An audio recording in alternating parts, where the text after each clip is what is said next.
sus Biblias en Gálatas, capítulo 4, verso 4. Quiero dar un especial agradecimiento a la hermana Lumiris y a su esposo que se prepararon por arduo tiempo para con esto. La hermana Corali, ¿se fijaron qué bonito canta Corali? Dios mío, Dios mío. Bueno, ya vamos a banquear a las cantantes y metemos a las niñas, ¿verdad? Gálatas 4:4. Coralita canta muy bonito. Gloria a Dios, aleluya. Y también la directora de canto, también qué preciosa ella. Se aprendió 4 textos de memoria, hermanos. Y es de lo que vamos a predicar el día de hoy, también de algo que usó nuestro pastor, nuestro amado pastor Suárez. Gálatas 4:4, dice así la escritura: pero cuando vino el cumplimiento del tiempo, escuche, pero cuando vino el cumplimiento del tiempo, Dios envió a su Hijo nacido de mujer y nacido bajo la ley, para que redimiese a los que estaban bajo la ley, a fin, escuche, a fin que el Señor adoptara a sus hijos. A fin de que llegara el momento de la adopción, fue necesaria la venida de Cristo Jesús a esta tierra para que nos pudiera adoptar. Y ahorita vamos a ver algo de eso, por favor, así de que esté muy atento, abra bien sus oídos y esté atento a lo que se va a predicar el día de hoy. Señor, te doy tantas gracias el día de hoy, Señor Jesucristo, por permitirnos abrir tu palabra y poder, Señor, indagar de ella, buscar en ella, saber el consejo que nos trae ella, Señor, para este momento tan preciso, Padre del cielo. Gracias por esta temporada, bendito Señor Jesucristo, en que festejamos, Señor, recordamos, Señor eterno, que tú un día naciste. Te ruego, hermoso Salvador, que tú seas glorificado, Señor. Para nada adoramos el día, para nada adoramos la temporada, Señor. Más bien, adoramos al que es la razón de esta temporada, Señor. Te adoramos a ti, Señor Jesucristo. Te ruego que tú abras el entendimiento de cada persona que está aquí. Que tú, Señor Jesucristo, le permitas a cada persona escuchar tu santa palabra y que cada uno de nosotros podamos comprender lo que tú tienes para nosotros. Te lo ruego. Gracias por la participación de estos niños, por la familia Martínez, Señor. Gracias, bendito Dios, por cada padre, cada madre de familia que se esforzó para proveer lo necesario para que su niño o su niña participara en este pequeño sketch donde conmemoramos, Señor, tu nacimiento. Bendito Dios, te damos a ti toda la gloria y toda la honra por los siglos de los siglos. Amén. Siéntese, por favor, hermano. Yo creo que una de las tantas preocupaciones que un líder bíblico debiera de tener, y nada más una de entre tantas, es de impartir una clara enseñanza acerca de lo que el día de hoy estamos viviendo, hermanos. No debemos de olvidar que Cristo es la razón de la ocasión. No debemos de olvidar eso. No debemos de olvidar por ningún momento eso. El pastor MacArthur dice lo siguiente, abro comillas. Dice: muchas personas gustosamente celebran el nacimiento de Cristo en Navidad, solo para ignorarlo, evitarlo y rechazarlo el resto del año. Cierro comillas. Otra vez. Pastor MacArthur dice lo siguiente: muchas personas gustosamente celebran el nacimiento de Cristo en Navidad, solo para ignorarlo, evitarlo y rechazarlo el resto del año. Cierro comillas. Muchos decimos que sin Cristo no hay Navidad, es cierto, ¿verdad? Sin Cristo no hay Navidad, pero el mundo se las ha ingeniado para festejar Navidad a su manera y dejar a Cristo acostado en un pesebre como un mero ídolo espectador y no como el centro, no solo de esta Navidad, sino como el centro de nuestra vida. Otra vez. Muchos celebran Navidad y tienen a este Cristo como un mero ídolo espectador, Allí está solamente, no como el centro de la Navidad y mejor aún como el centro de nuestra propia vida. ¿Ok? Usted se ha puesto a pensar, hermano, ¿qué hubiese sido si Cristo no hubiera nacido? Es que lo más trivial y superficial es que no hubiera cantos navideños, no hubiera regalos, no hubiera escenas de Navidad, no habría posadas, no habría venta anual navideña, hermanos, del 50%.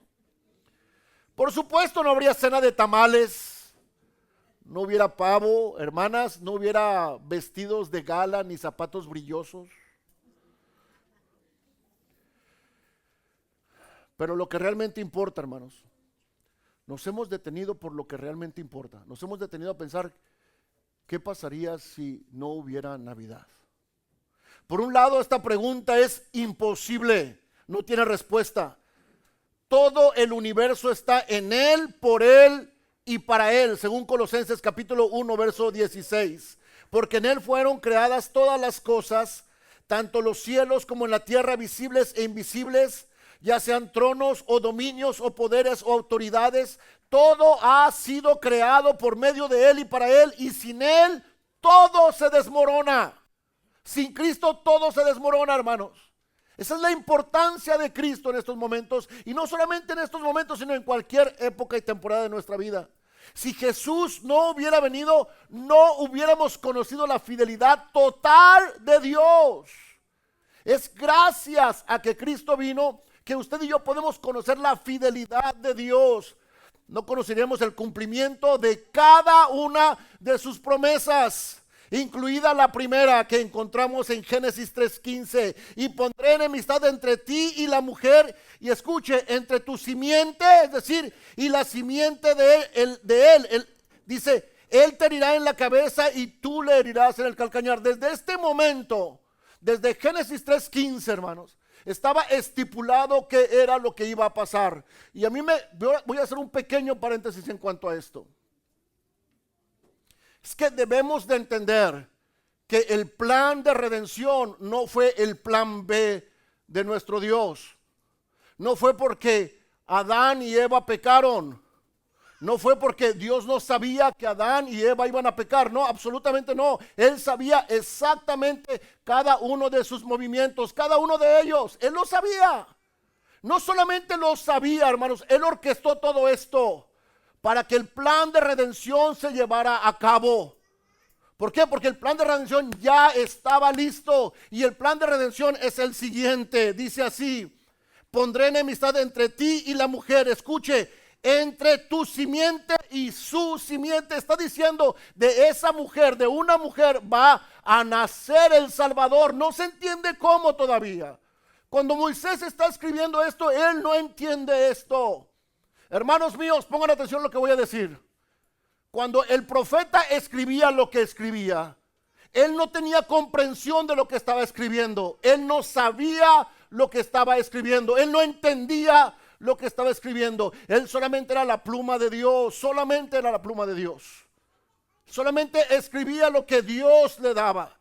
Si Jesús no hubiera nacido, no hubiéramos conocido la plenitud del amor de Dios. Fue gracias, hermanos, a que Jesús nació, nosotros conocemos la plenitud de su amor. Nadie tiene más grande amor que este, dice Juan 15:13, que uno ponga su vida por sus amigos.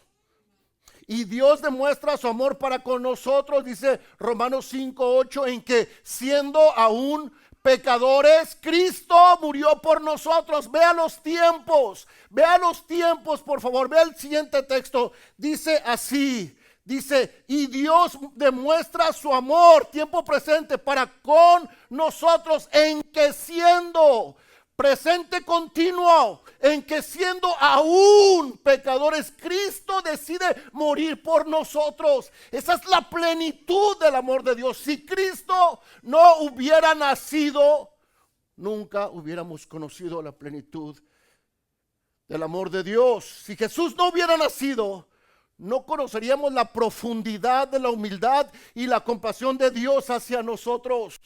No lo hubiéramos conocido. No lo hubiéramos conocido, hermanos. Hebreos 2:17 dice así: Jesús tenía que ser en todo semejante a sus hermanos para venir a ser sumo sacerdote misericordioso y fiel en las cosas que Dios nos pide para expiar los pecados del pueblo. Cuando hablamos de que Jesús se despojó de su gloria, no solamente estamos hablando del lugar posicional que Él tiene ya de por sí. No, hermanos.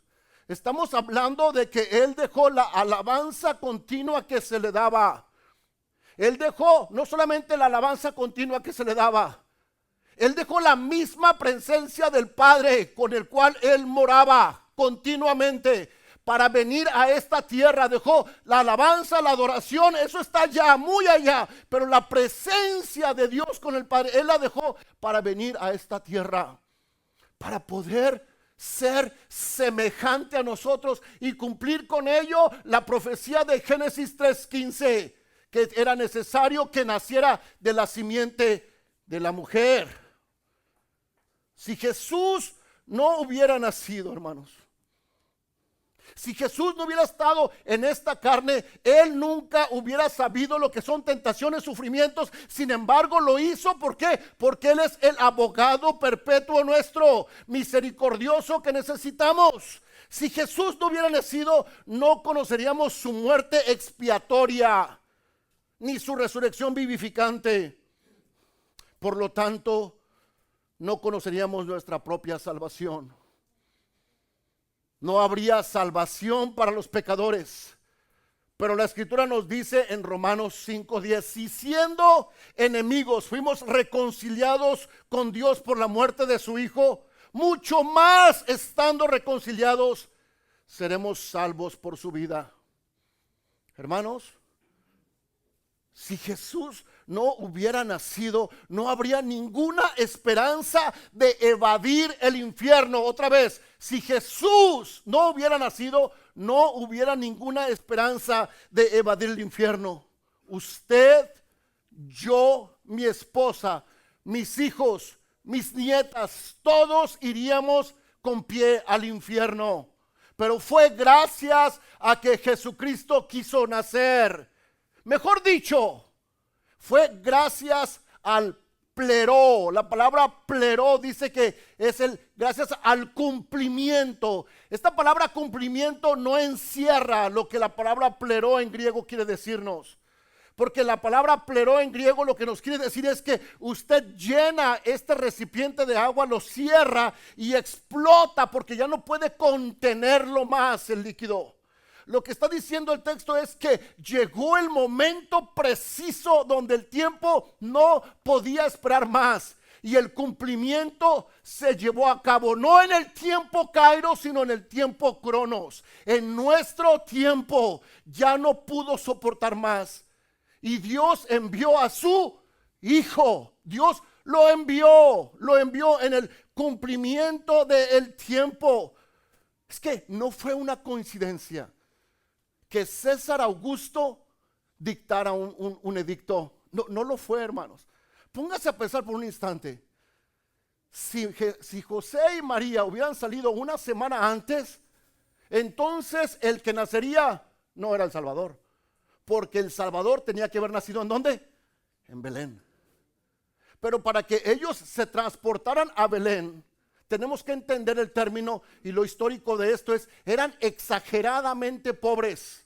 Exageradamente pobres. ¿Dónde vemos esto? Debido a que cuando se va a presentar a Jesús, ellos dan 2 tortolitas únicamente, que era la ofrenda por el primogénito de las familias más pobres.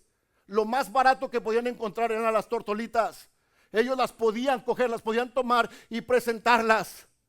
Por eso también podemos decir que aún no habían llegado para este tiempo los magos de Oriente, porque si hubieran llegado los magos de Oriente, José y María tuvieran oro y sin embargo no tenían oro. No tenían con qué pagar. Es por eso que es totalmente acronológico lo que estamos hablando de presentar a los magos y un portal como ese. No checa el tiempo, es incorrecto el tiempo. Hermanos, sin embargo, Cristo quiso nacer, pero viniendo el cumplimiento del tiempo, el Señor ordenó a la voluntad de César Augusto, el segundo rey, por así decirlo, emperador, después de haber dejado de ser Roma república compuesta por bastantes senadores. Ahora este hombre ya no consulta a la república, ya no consulta, mejor dicho, al Senado. Ahora este hombre toma la decisión por sus propias fuerzas de hacer un edicto. No pasa por revisión, él lo ordena. ¿Por qué? Porque era necesario que Jesús viniera precisamente de Nazaret y llegara a Belén en el momento preciso. Hermanos, no es ninguna coincidencia. Nuestro Dios preparó, orquestó todo esto para que se cumpliera hasta la última de las profecías en cuanto a nuestro Señor Jesucristo. De hecho, el mismo Herodes, cuando vienen los magos a visitar a Herodes, es necesario que salga el niño de donde está y se vaya a Egipto para que se cumpla una profecía diciendo: de Egipto lo mandé traer. Cada cosa, hermanos, cada pequeño detalle es orquestado por nuestro Dios para que el propósito se cumpla al pie de la letra. Tenía que nacer, tenía que vivir, tenía que morir y tenía que resucitar para dar fe que Él es el Salvador del mundo. Él es el Salvador, hermanos. Él es el Salvador, pero vino el cumplimiento del tiempo. Vino el cumplimiento del tiempo. ¿Qué hubiera pasado si César Augusto no hubiera mandado hacer el censo? Simplemente José y María nunca hubieran salido de Nazaret. Jamás hubieran salido. Ellos tenían capacidad de salir de vacaciones. No había tal capacidad. ¿Qué hubiera pasado si José se niega a tomar a María? Yo quiero que usted analice el texto bíblico conmigo. Y es que el ángel jamás le pide autorización o se mire una especie de ruego al corazón de José diciendo: por favor, tómala. Es que mira, si tú no la tomas, el Mesías no va a nacer. No, no se mira absolutamente nada de eso. Se mira una orden, un imperativo. Tómala, porque de ella viene el santo ser. Tómala. Aleluya. Hermanos, Lucas capítulo 2 verso 1 dice: y aconteció que en aquellos días salió un edicto de César Augusto para que se hiciera un censo en todo. Vea esta palabra, esta no es una hipérbole, hermanos. En todo el mundo habitado. Esto no es una hipérbole, esto es una realidad. Esto es una realidad. ¿Por qué? Porque todo lo que Roma conocía era conquistado por Roma. Todo lo que Roma conocía, Roma estaba básicamente en los 3 continentes. En los 3 continentes estaba. Así de grande eran sus tentáculos. Y sin embargo, no pudieron detener el nacimiento del rey. Del único rey verdadero. Dice: y aconteció que en aquellos días que salió un edicto de César Augusto para que se hiciera un censo en todo el mundo habitado. Este fue el primer censo que se levantó cuando Cirenio era gobernador de Siria. Y todos se dirigían a inscribirse al censo, cada uno a su ciudad. Y también José subió de Galilea, de la ciudad de Nazaret, a Judea, a la ciudad de David, que se llama Belén, por ser de la casa y de la familia de David. Y usted dirá: bueno, y si hubiera simplemente, si hubiera escabullido para no llevar a cabo este censo, pues nada más lo hubieran matado. Sencillo. Le hubieran dado muerte. ¿Por qué? Porque era un edicto. Un edicto era una orden imperativa que se tenía que llevar a cabo sí o sí. ¿Qué hubiera pasado si María se hubiera aliviado una semana antes? ¿Qué hubiera pasado? Jesús no hubiera sido el Salvador. ¿Por qué? Porque Jesús tenía que nacer en Belén. ¿Se acuerdan de Miqueas, capítulo 5, verso 2? Miqueas está ¿en dónde? Miqueas no está en Judá, Miqueas está en Israel. De hecho, Miqueas ni siquiera menciona a los reyes fraudulentos de Israel. Miqueas utiliza los tiempos de Judá. Y Miqueas dice: pero de ti, Belén Efrata. Vea lo siguiente: de ti, Belén Efrata, me saldrá, de ti me saldrá. Va a estar en tu propiedad, va a estar en tus territorios geográficos, pero va a salir de mí. Yo lo estoy enviando. Era necesario que Jesús estuviera en Belén y naciera en Belén, según Lucas capítulo 2, verso 6. Y sucedió que mientras estaban allí, ¿en dónde? En Belén, se cumplieron los días de su alumbramiento. Hermanos, es que María cumplió con toda la ley física y biológica que una mujer tiene que cumplir para que se lleve a cabo el desarrollo de su bebé. 9 meses. Y los 9 meses se cumplieron exactamente en Belén. No fue prematuro, no fue antes, no fue después, fue preciso y exacto. Y sucedió que mientras estaban allí, se cumplieron los días de su alumbramiento y dio a luz a su hijo primogénito, lo envió en pañales y lo acostó en un pesebre porque no había lugar para ellos en el mesón. Es que la historia de Jesús fue el rechazo continuo. La historia de Jesús fue el rechazo continuo. Rechazado desde bebé, no hubo un lugar para que él pudiera quedarse en un mesón. Tocaron puertas y se cerraron, sino que un maloliente lugar donde se guardaban los animales de los transeúntes, de los que venían de visita, estaba ahora hasta sobreabundado. Allí fue el lugar donde Jesús quiso nacer. Allí, para en todo, hermanos, para en todo compararse con nosotros. Estén aquí conmigo, por favor. ¿Qué pasaría si Jesús, después de que nació, no hubiera sido perseguido por Herodes? Bueno, no se hubiera cumplido la profecía de Oseas capítulo 11, verso 1. Cuando dice, cuando Israel era niño, yo lo amé y de Egipto llamé a mi hijo. Cada una precisa, exacta, correcta. Cada una de las profecías se fueron cumpliendo. De nadie se ha dado un anuncio tan grande como el que se dio del Mesías. Vaya conmigo a la escritura, a Lucas capítulo 2, verso 8. Y vea cómo las palabras van quitándose o van menguando en su verdadero significado. Lucas capítulo 2, verso 8. Y había pastores, 2:8 de Lucas, y había pastores en la misma región que velaban y guardaban las vigilias de la noche sobre su rebaño. Y he aquí, se les presentó un ángel del Señor. Escuche, y la gloria, usted se acuerda de esta palabra gloria.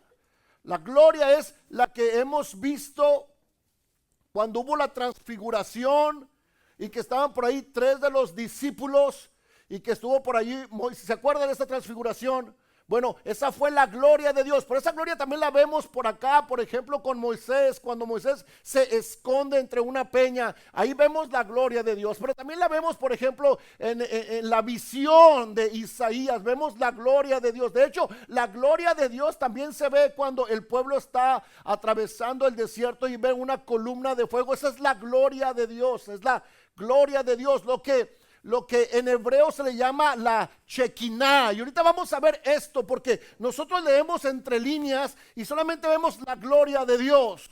Y pareciera que vemos algo parecido a lo que vemos aquí, como una luz un tanto lampareante. Y pareciera que esto es lo que vemos, pero yo quiero que entienda primero a quién apareció esta luz, a quién le hablaron estos ángeles. Porque eran los pastores, y hemos dicho que los pastores eran unos pillos por ahí, ¿verdad? Eran unos, ¿cómo podemos decir eso, hermano? Ayúdenme de repente, hermano, se cruzaba una ovejita sin querer a mi corral, ¿verdad? Y de repente me comía una ovejita, ay, discúlpame, pensé que era mía, ¿verdad? O sea, eran transeros, eran astutos, ¿qué palabra más? Véngase para acá, hermano. Mano larga, eran hurtadores, saqueadores, mano larga. No es poesía, hermanos, es solamente sinónimos. Allí estaban ellos, y dice la escritura que ellos, dice que la gloria del Señor los rodeó de resplandor. Hermano, Dicen que el impío huye sin que lo persigan, ¿verdad que sí? El impío huye sin que lo persigan. Pero en este caso, si usted anda haciendo algo malo que no debe estar haciendo, y de repente eso se le pasa, hermano, ahí se persina usted, reza a todos los santos, los ángeles, hermano, si es que no es creyente, porque algo está ocurriendo allí. O sea, los ángeles, dice que vieron un resplandor. Lo que vieron, hermanos, fue la Shekinah de Dios, fue la gloria de Dios. ¿Qué es esto? ¿Y qué es lo que el texto nos quiere decir? Lo que ocurrió allí en ese momento. Atención, por favor, vea, visualice conmigo, están por ahí los pastores arreglando un poquito sus ovejas en las vigilias de la noche. ¿Qué quiere decir esto? Que estaba sumamente oscuro, hermanos, oscuro, tal vez eran las 2, 3, 1 de la mañana. Era oscuro, demasiado oscuro, era la boca del lobo, por así decirlo, no hay alumbrado público.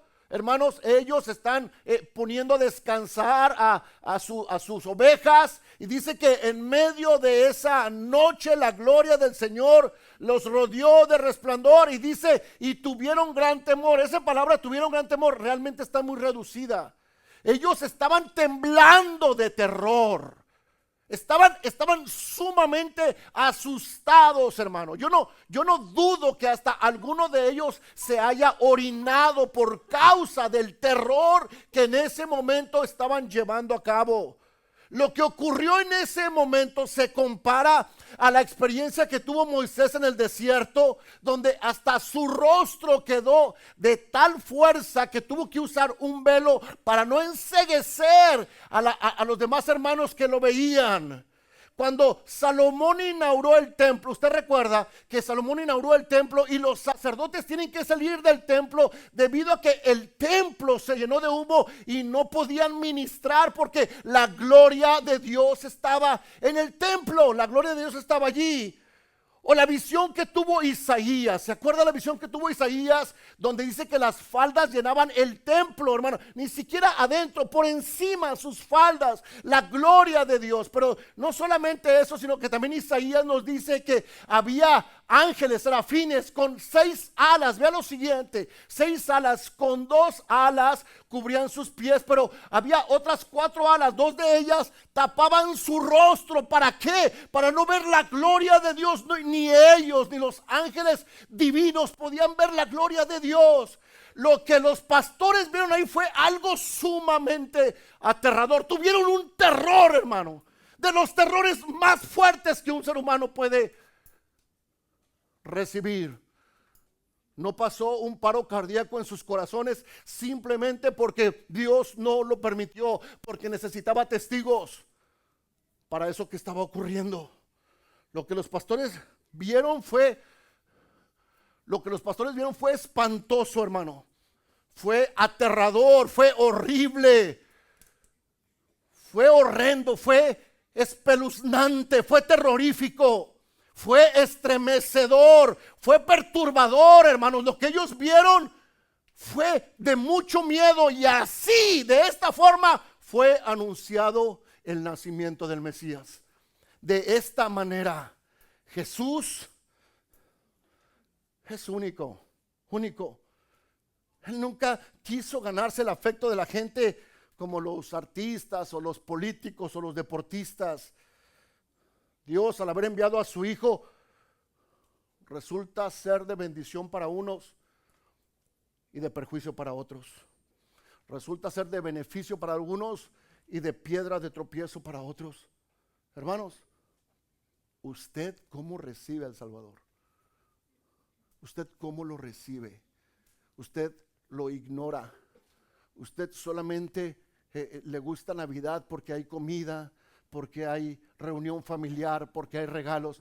Usted solamente es en lo que se fija. Porque si usted es en lo que se fija, hermano, usted está ignorando totalmente al Salvador. Totalmente lo está ignorando. No, hermanos. Este niño ha sido puesto para caída y para levantamiento de Israel, y para señal de contradicción. Fueron las palabras que Simeón le dijo a María. A este santo ser o se le ama o se le odia, pero no puede permanecer en medio. no puede permanecer neutral. A este santo ser, hermano, o usted se le entrega totalmente o usted lo rechaza. O usted lo rechaza. Nunca en término medio. Este santo ser tuvo que identificarse con nosotros en nuestro nacimiento, en nuestras condiciones de hombre y nacer bajo las características que todo ser humano nace, pero sin pecado, según Hebreos 4:15. Todo esto con la finalidad de pagar al Padre por nuestro rescate. Tal pago lo hizo el mismo Cristo con su propia vida perfecta y santa. Él mismo se ofreció para darnos el regalo más grande que podemos tener. Vaya conmigo a Gálatas capítulo 4, verso 4 otra vez. Gracias a su nacimiento tenemos el regalo más grande. Pero cuando vino el cumplimiento del tiempo, Dios envió a su Hijo nacido de mujer y nacido bajo la ley. ¿Ok? Ese punto ya lo analizamos. ¿Para qué? Para que redimiese, para redimir.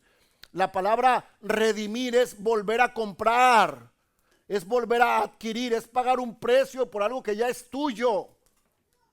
Es volver a comprar para que redimiese a los que estaban bajo la ley, a fin que recibiésemos la adopción, hermanos. Es decir, Jesús envía a su Hijo. Su Hijo nace, su Hijo vive, su Hijo muere por nosotros y al morir resucita. Cuando Él resucita, Él nos da la adopción por medio de su beneficio. Nos adopta, hermanos. Él nos adopta, pero vamos a entender qué significa este término de adopción, porque el término de adopción no es lo mismo en Oriente que en Occidente, al menos no es lo mismo en tiempos bíblicos que lo es hoy ahora. Cuando usted normalmente, y más aquí en Estados Unidos, usted adopta a una persona, muchas personas, muchas de ellas, yo creo que un bajo porcentaje no lo hace por esto, gracias a Dios por personas que lo hacen de una manera de verdad legítima, pero muchas lo hacen para tener un beneficio por parte del gobierno. Muchos y muchas hemos sabido, pero otras lo hacen verdaderamente por amor a la persona y muchos por ministerio. Pero en este caso es totalmente diferente. Cuando el niño nacía, en Roma hay una ley que se llama pater potesta. Pater potesta, que significa patria potestad. La palabra patria es de la palabra padre. Quien tiene la potestad sobre los hijos no es la madre, es el padre. Al grado que estaba el matrimonio, y el padre estaba a un lado, la partera recibía al producto y la partera ponía al producto en el suelo, ¿ok? Si el padre levantaba el producto, el padre estaba recibiendo al producto, ¿ok? Porque era su hijo, pero si el padre dejaba el producto ahí, lo llevaban a una especie de paredón, de una pared alta, donde se depositaban estos niños. Muchos de ellos eran comidos por los diferentes animales, otros de ellos los tomaban y los criaban para después venderlos como esclavos. ¿Okay? Pero el padre siempre tenía la potestad al grado de que el padre podía matar a su propio hijo y no ser culpable de homicidio, porque tenía la patria potestad. ¿Ok? No así cuando se adoptaba. No así cuando se adoptaba. Cuando el padre era, hermanos, estén conmigo por favor. Cuando el hijo era biológico, el padre podía rechazar a su hijo, rechazarlo totalmente. Pero no así cuando se adoptaba. Cuando un hijo era adoptado, el padre nunca podría desechar nuevamente al hijo. Cuando el hijo era adoptado, hermanos, inmediatamente formaba parte de la herencia del padre, al grado que muchos césares, muchos emperadores que no podían tener hijos, adoptaban a hijos, los cuales inmediatamente el legado pasaba a ellos y eran los siguientes emperadores y no eran de la misma sangre, no eran cosanguíneos. Entonces, cuando el texto está hablando de lo siguiente, esté conmigo, hermano mío. Cuando el texto está hablando de que Él nos adoptó, Él te adopta y jamás te puede rechazar. Lo que está diciendo el texto es que gracias a que Cristo nació, gracias a que Cristo vivió y gracias a que Cristo murió y resucitó, ahora Él te puede adoptar y jamás te va a rechazar. Él te asegura su estancia preposicional en el cielo. Vaya conmigo a Efesios, por favor.